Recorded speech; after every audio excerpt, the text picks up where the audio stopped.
Leading political figures, Peter Sissons has been talking to Norman St John Stevas, the former Conservative cabinet minister.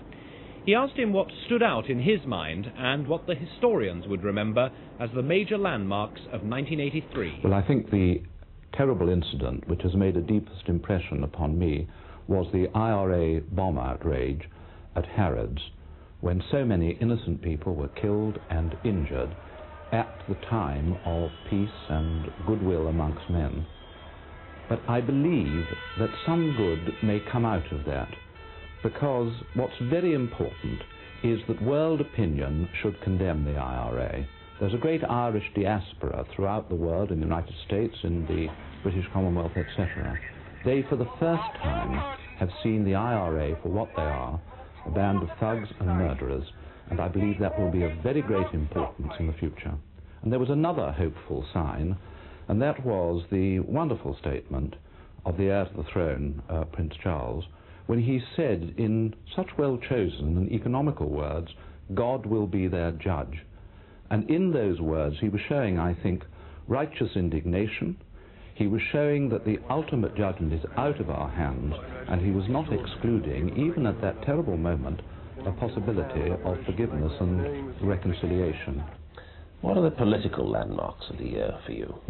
Well, the general election, of course, because I was re-elected by a tiny majority in my seat of Chelmsford, 378. Marvellous figure, I shall never forget it. And it gave me particular pleasure because, of course, I'm afraid, Peter, the ITN computer and the BBC computer both, in fact, put me out. I remember it well. And we had 6 television teams at one time in the constituency, all waiting to pick over the corpse, moi. But there wasn't any corpse. I was still alive and kicking at the end. So I was naturally very pleased about that. And I was very pleased just before the general election to get my National Audit Act onto the statute book on May the 13th, the day Parliament was dissolved. The last act of the Parliament was to get that act there. And what it means for the future is of crucial importance, because it means for the first time we have an independent National Audit Office to supervise the billions of pounds of taxpayers' money which are being spent every year. Other people can build on that, but I believe it's been a magnificent start. What will the historians say about Margaret Thatcher and her great election victory? Well, I think they'll see it very much in the light of what has happened since. There was a period, of course, when the government seemed very accident-prone. But the Labour Party, having had a period of good luck, of course then entered into a terrible period of bad luck. And I think what's most significant has been Mrs. Thatcher's attitude over Grenada.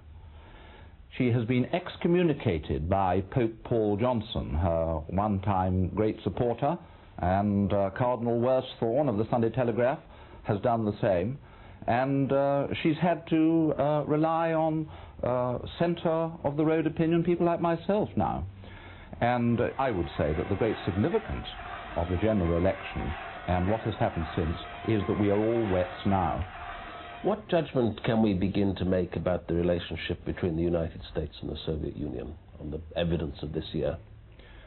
Well, great anxiety, I think, in my mind about this. And my chief anxiety is this. The peace of the world does depend upon those two superpowers and their relationship.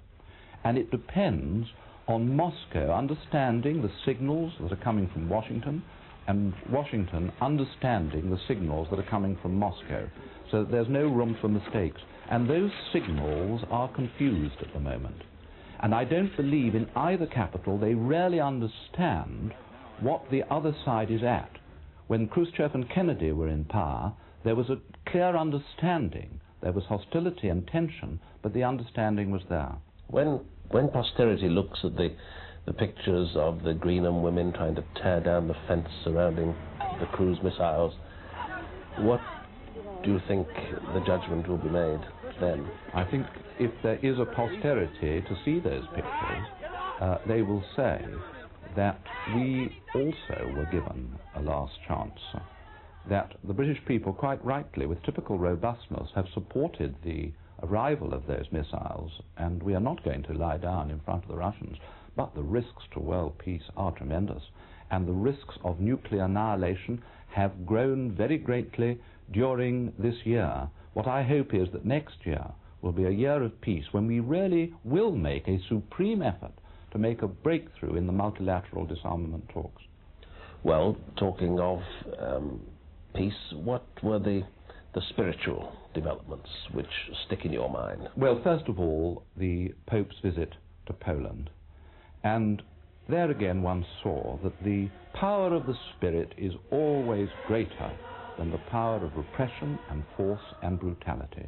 There are the Polish people at the mercy of the Soviet Union. Nevertheless, through their loyalty to their culture and their values and their religion, the Pope could not be kept out, and the Polish people are stronger and more united, and in the real interior sense, freer than ever. And the other thing that struck me was quite wonderful was the picture of the Queen with Mother Teresa of Calcutta, giving her the Order of Merit. There was one of the great figures of the world, the Queen, one of the really minor figures in one sense, Mother Teresa, working for the dying and the sick in a Calcutta slum. There they were, coming together on terms of equality. Tomorrow night, Dennis Healy. Tonight, from all of us, good night.